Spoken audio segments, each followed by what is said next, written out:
Olá, eu me chamo Rita, vou apresentar o seminário da disciplina de Citologia com o título How Interferons Fight Disease.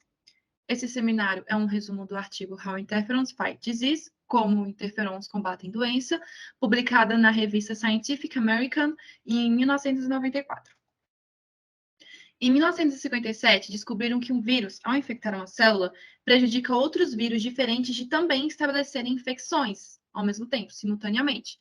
E aí chegaram à questão: como isso acontece? Como as células adquirem resistência imediata a vírus não relacionados? E a resposta dessa pergunta é o interferon. Mas como o interferon age? Primeiro, um vírus, ele infecta a célula. Então, ele vai liberar algumas estruturas que só podem ser encontradas em células infectadas, como a fita dupla de RNA. A presença dessa estrutura vai fazer com que a célula produza e secrete um interferon. Então, o interferon ele vai sair da célula infectada e vai se ligar aos receptores de interferon das células vizinhas. Essa célula está saudável. Então, o vírus vai se replicar, se multiplicar, vai sair da célula para poder infectar outras células. Só que essa célula que possui o interferon ligado ao receptor, ela vai produzir enzimas que degradam o RNA mensageiro viral. E isso inibe com que ocorra a síntese de proteínas do vírus e faz com que ele não consiga se replicar e se multiplicar no nosso corpo. O que nós precisamos saber acerca do interferon? O interferon ele é uma proteína secretada pelas células infectadas, mas ele não vai agir interagindo diretamente com o vírus. Ele age induzindo a célula infectada e as células vizinhas a produzirem as proteínas que vão prevenir que os vírus invasores se repliquem. Ele pertence à superfamília de citocinas, ele modula a atividade de quase todos os componentes do nosso sistema imunológico, além de aumentar a capacidade do nosso corpo de reprimir ataques da maioria dos agentes infecciosos. Além disso, ele pode promover ou impedir a diferenciação de algumas células, pode inibir a divisão celular e também atua na manutenção dos estágios iniciais da gravidez em alguns tipos de animais. Aqui ao lado a gente tem a estrutura tridimensional do interferon gama e interferon beta.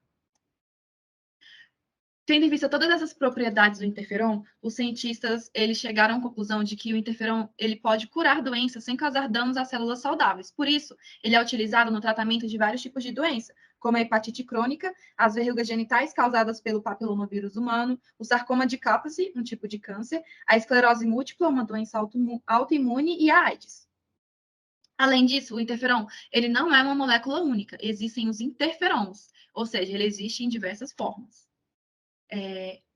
As diversas formas de interferon foram classificadas em alfa, beta, ômega, tal e gama. Essa classificação se deu com base na sequência de aminoácidos que compõem a proteína.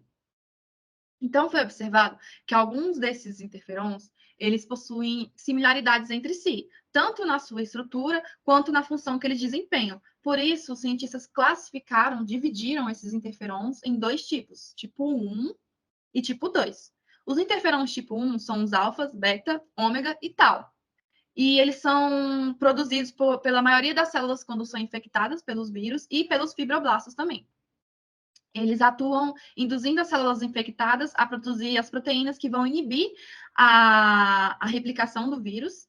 E já o interferon tipo 2, ele é só o gama, e ele vai ser secretado somente, produzido somente pelos linfócitos T e as células NK do nosso sistema imune, e eles vão atuar estruturando a atividade de resposta do nosso sistema imune para erradicação de tumores e infecções nas células. Esses dois tipos de interferon, eles vão se ligar a diferentes receptores nas células. Existe o receptor do interferon tipo 1, receptor do interferon tipo 2. Então, a gente chega na seguinte questão: como que a ligação desses interferons aos seus receptores faz com que as células combatam os vírus e executem outras tarefas? A resposta é que, ao se ligar aos seus receptores, os interferons eles vão ativar as vias de transação de sinais na célula, que é uma cascata de reações que vai ocorrer. Após a proteína se ligar ao seu receptor, ela vai fosforilar essas proteínas STAT que vão estar presentes no citoplasma da célula, e isso vai fazer com que essas proteínas se juntem, se liguem entre si, e se liguem também com outra proteína chamada 48 kilodalton protein. E aí todas elas vão se unir, formar um complexo proteico, que vai se ligar a um gene do núcleo da célula, E essa ligação vai fazer com que a célula produza cópias de RNA mensageiro dos genes, onde esse complexo foi ligado, e o resultado disso tudo vai ser a síntese das proteínas que vão inibir a replicação dos vírus nas células. Bom, os cientistas já identificaram mais de 30 tipos de proteínas que são sintetizadas induzidas pelo interferon, e a maioria delas vai desempenhar esse papel de inibição da replicação viral. Exemplo é a proteína quinase EIF2-alfa e a 2,5-oligo-A sintetase. Além disso, foi observada a capacidade que os interferons têm de despertar algumas células do nosso sistema imunológico para combater tumores. Então, finalizando, os interferons, eles não curam tudo, que era o que os pesquisadores esperavam. Porém, eles fornecem as terapias necessárias para o tratamento de diversos tipos de doenças e também alguns tipos de câncer. E é isso.